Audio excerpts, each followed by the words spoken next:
अस्सलाम वालेकुम प्यारे बच्चों, welcome to our Urdu channel. सबक नंबर 18 आज हम पढ़ेंगे जिसका नाम है शाम। सूरज डूबा हुआ अंधेरा, चिड़ियाँ लेने लगीं बसेरा, दिन का गायब हुआ उजाला, तारीकी ने पर्दा डाला। तो इसमें पंडित ज्वाला प्रसाद बर्क क्या कहते हैं कि सूरज डूब गया, अंधेरा हो गया है, शाम होने की वजह से चिड़ियाँ भी अपने अपने घोंसलों में चली गई हैं। सूरज की वजह से दिन में जो उजाला होता है वो सूरज डूबने की वजह से गायब हो चुका है। तो इसकी जगह अब रात के अंधेरे ने ले ली है, तारीकी ने पर्दा डाला, यानी अब रात का अंधेरा छा गया है। एक एक करके निकले तारे, बेरोगन हैं रोशन सारे, नींद में गाफिल हो गए बच्चे, सो गए लोरी सुनते सुनते। तो रात का मंजर बताते हुए कहते हैं शायर कि अब रात हो रही है, एक एक करके तारे निकल रहे हैं, जो दिन में उजाला था वो छुप गया है, छोटे छोटे बच्चे भी लोरी सुनते सुनते सो गए हैं, है ना। दिन में कब आराम किया है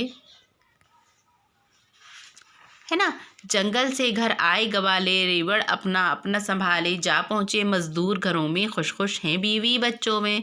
अब शायर कहता है जिस तरह रात होते ही सब लोग अपने अपने कामों से फारिग होकर घरों को लौटते हैं, उसी तरह अब गवाले भी यानी दूध बेचने वाले भी अपने अपने जानवरों को लेकर वापस अपने घरों में आ गए हैं। मज़दूर भी अपनी मेहनत और मज़दूरी करके खुशी खुशी अपने घरों में लौट आए हैं और अपने बीवी बच्चों के साथ खुशी महसूस कर रहे हैं। दिन में कब आराम किया है, खून पसीना एक किया है, अब सोएंगे लंबी ताने, मेहनत लग गई खूब ठिकाने। अब मज़दूर क्या होता है, जब मेहनत करके आता है, दिन भर में हार थक कर आता है, तो तान खूटी सोता है खूब अच्छे से। तो ये रोज़ की मेहनत और मजदूरी करके अपना पेट भरने वाले लोग दिन में आराम नहीं करते, बल्कि खूब मेहनत करके अपनी रोटी कमाते। रात के वक्त ये लोग अपने अपने घरों को जाकर अगली सुबह के इंतज़ार में सुकून की नींद सो जाते हैं, है ना। पंडित ज्वाला प्रसाद बर्क ने बहुत छोटी बहर की नज़्म, तो इसमें पूरा शाम का मंजर बयान किया गया है और शाम के बारे में ही बताया गया है ना।